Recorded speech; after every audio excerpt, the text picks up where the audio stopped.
आता टार्टी, बार्टी, महाज्योती, सारथी, अमृत ह्या वेगवेगळ्या संस्था वेगवेगळ्या घटकातल्या मुलांना मुलींना शिक्षणाच्या दृष्टिकोनातून मदत करायला काढलेले आहेत.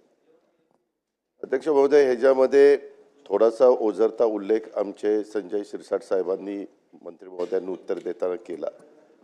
मी तुम्हाला काही विषय अध्यक्ष महोदय दाखवतो. असे काही विषय निवडले गेलेले आहेत.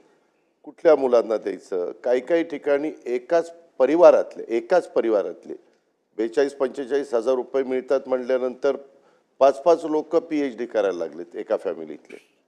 आणि मी मधीच माहिती घेतली तर ह्या ठराविक विद्यार्थ्यांच्या करता कित्येकशे कोटी रुपये जात आहेत आणि 4 लाख विद्यार्थ्यांच्या करता म्हणजे ह्यांच्याकरताच रक्कम इतकी मोठी जाते आणि बाकीच्यांच्या करता अतिशय म्हणजे 50% पेक्षा जास्त रक्कम इकडे जायला लागल्यात आणि विद्यार्थ्यांची संख्या कमी आहे.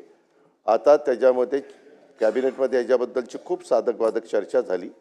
शेवटी कॅबिनेटने हा निर्णय घेतला की एक कमिटी नेमायची चीफ सेक्रेटरीच्या अध्यक्षतेखाली आणि साधारण बार्टीचे किती विद्यार्थ्यांना मेरिटच्या दरवर्षी याच्याकरता ॲडमिशन द्यायची, सारथीच्या किती विद्यार्थ्यांना द्यायची, त्याला आम्ही लिमिट घालणार आहे.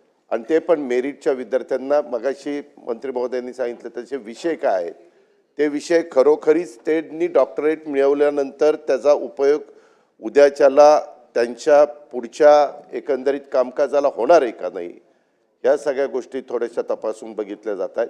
मागं झालं ही गोष्ट खरी आहे. त्यावेळेस निवडणुकीचा काळ होता. निवडणुकीच्या काळात ते विद्यार्थी उपोषणाला बसायचे, नको नको नाराज नका करू, द्या द्या द्या द्या द्या द्या द्या द्या अशा पद्धतीने हे सगळं झालेलं आहे. तर आता जे मागं झालेलं आहे ते झालेलं आहे, ते आता उकरून काढण्यात काही अर्थ नाही.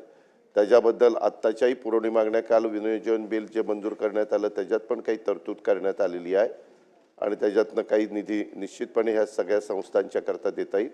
पण मी सभागृहाला सांगू इच्छितो, सभागृहाच्या मार्फत सर्वांनाच सांगू इच्छितो, राज्याला पण, की त्याच्यामध्ये लिमिट ठरवलं जाणार, लक्ष्यांक ठरवलं जाणार आहे की बाबा किती विद्यार्थ्यांना द्यायचं. जसं परदेशात जाताना आपण 75 विद्यार्थी ह्या घटकातले आपल्याला मेरिटचे पाठवायचे, तसं ह्याच्यात पण आपण मेरिट लावतोय.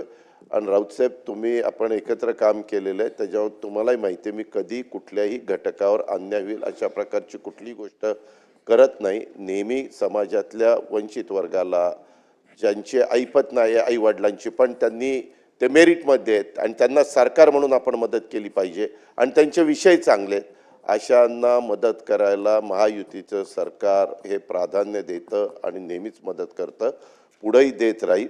आत्ता जो विषय तुम्ही उपस्थित केलेला आहे त्याच्याहीबद्दल मी एकदा शिरसाट साहेबांना सगळ्यांना घेऊन बसतो. साधारण किती लवकरात लवकर हे पैसे सगळे रिलीज करता येतील, आत्ता 31 मार्चपर्यंत काही करतो आणि बाकीचे रेग्युलर बजेटमध्ये करून देतो.